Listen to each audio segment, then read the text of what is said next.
Hey, Overseas Fans, I'm Chris. And I'm Kara. Kara, what do we have today? We have Friends with Benefits. Oh. Sample size. Sample size. Does size matter? We'll find out. This is a Sagamore Spirit Double Oaked Rye. Yes. Who is this from? This is from Sean over at Whiskey Wars. Cheers to Sean. Don't forget to check out his channel. We're going to have a link below in the description. Kara's going to do a link like right here or something. Oh, interesting.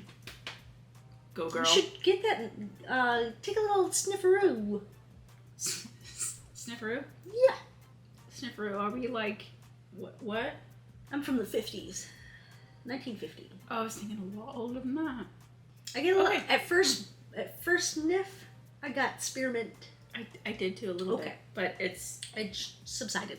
No, it's slightly there, but I think there's everything else that's kind of forefront for me that's kind of overriding it. Like the woody oakiness? Yeah. Okay, so the only thing that I can find is that is a blend of 2 MGP mash bills. 51 rye, so it's a barely legal rye, and 95.5 rye. I like MGP rye. I like it too.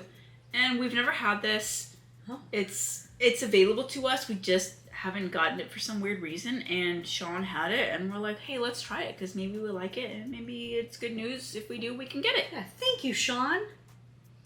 I think we should go into this palette. Okay, what do you get? I'm getting, like, oaky, wood, spearmint, and... I'm getting more herbally. Nope, I can't pick it out. Like it smells like a rye to me with just a twinge of something else there, but I wouldn't call it oak so much. Okay, so it has wood, but it's not sticking out to me just because we know it's double oak. That's what our mind wants to perceive it as. It's not raw wood. It's almost charwoody. Wow. I didn't even listen to what you said. It's more herbally with a little. I'm not sure what that is though. It kind of reminds me of fresh air. I understand what that means. What that equates to is no clue. It smells like men's cologne outdoors.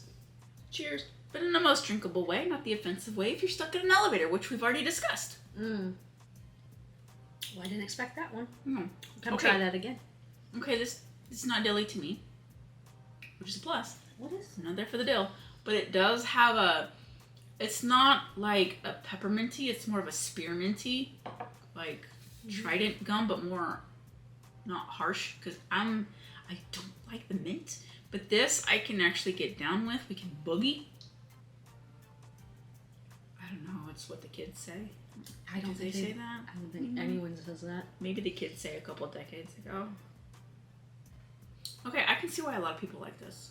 It's like sweet mint gum. Yes. And then with wood. It's got wood slapped on your face. As we've already discussed, a 4x6. Yes. It's if you do Legos, you know what I'm talking about. It's a 4x6. I get more 4x4 than plastic Lego. But stop building things. Okay. I'm getting a little the double oak product is okay. I'm at a loss for words, so I'm gonna go back to the drinking. I'm always at a loss for words, and when I'm not at a loss for words, it's just bleh of the mouth. So, just time to pause. Have we ever had a double oaked rye product before? I don't think so. Because right when it wants to go minty, it gets slapped with wooded molasses. Do you get that? You know what I mean? Like the dark, heavy molasses, like Mother's dark molasses. So it starts.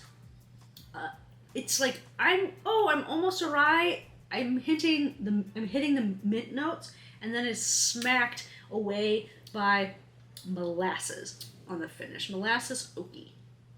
This just kind of tastes like to me if I took a bite out of the Trident sweet mint with a little bit of wood peppered in. And that's the only mint variation of Trident I like is the sweet mint. Because it's not really a mint. It's slightly like a mixture of spearmint, almost a mint, vanilla. But I'm not getting, I don't know. I like it, considering it's one of the few mint ryes that I actually like. That's and definitely I spearmint. think because of the double oaking, that kind of helps it. Or it could be the mash bill of a blend where it does have some corn in it to help the sweetness. And the hiccups.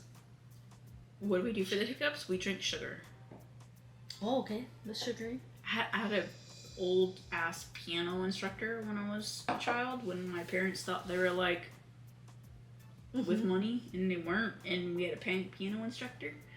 She gave me a spoonful of sugar, and even as a kid, I was like maybe like 7. Why? It doesn't work. It's just like I got unflavored pixie sticks in my mouth. Yeah, it sounds good.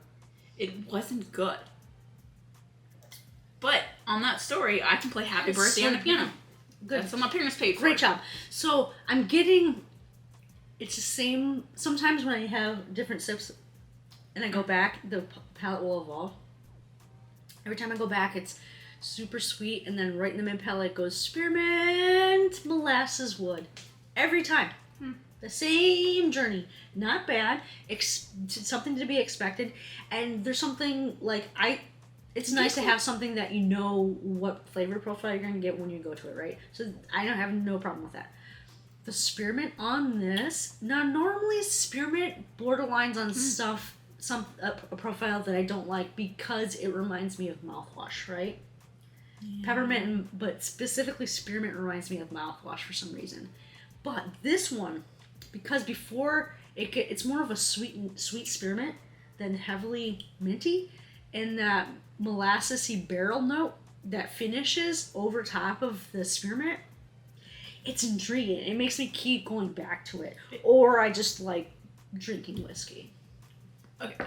It almost has like a drying tannic note to it too, to me on the finish, but it's not offensive to me. It's slight. It's not like completely overbearing. Look at that. On the finish? No? Oh. Like, I did now. Yeah, it's just a little bit. It's not pronounced. Yeah, exactly. You just keep going back and you're like, I don't know, there's nothing. We don't know the proof of this, do we? Well, it's not. We could probably look it up. Okay, I looked at the mash bill to figure out what the mash bill, and I was surprised that it was a blonde. So I was like, hey, good for you. Could you look up the proof so I can put it on the screen right now? Sure. Cool. You like it?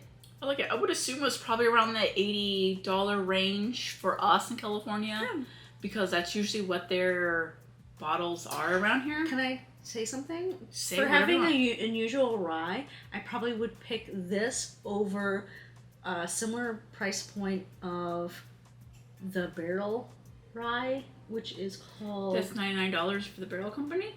What's it called? The barrel company. No, the rye. That is the rye. They also have a rye. No, what's it called? Nashville Barrel Company? No. Barrel rye. Barrel rye. It's finished in a bunch of weird shit. Okay, we'll get there. That's not the rye. No, it's a rye. Oh, the one that hurt my eye? Yeah. Oh, thou shall not be named? Yeah. Seagrass.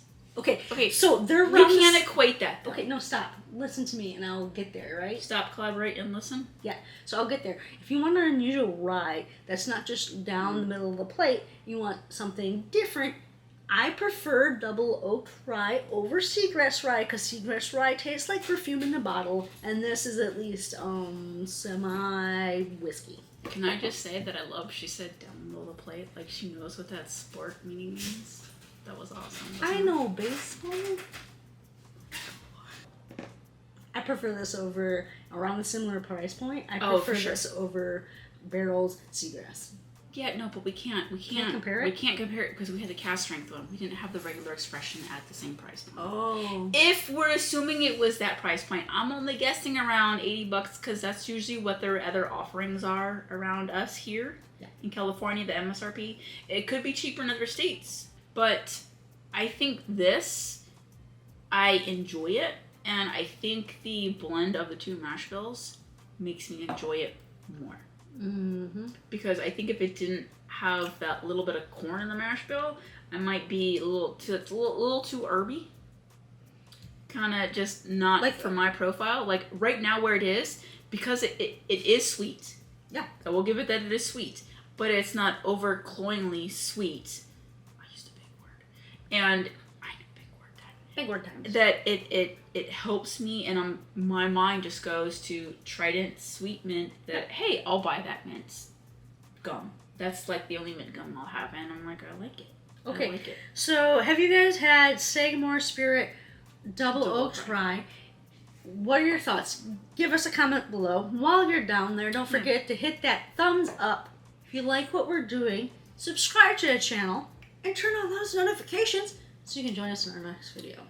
Have a little sip. Hold on. Just have a little bit of cinnamon. Oh, where? It's there.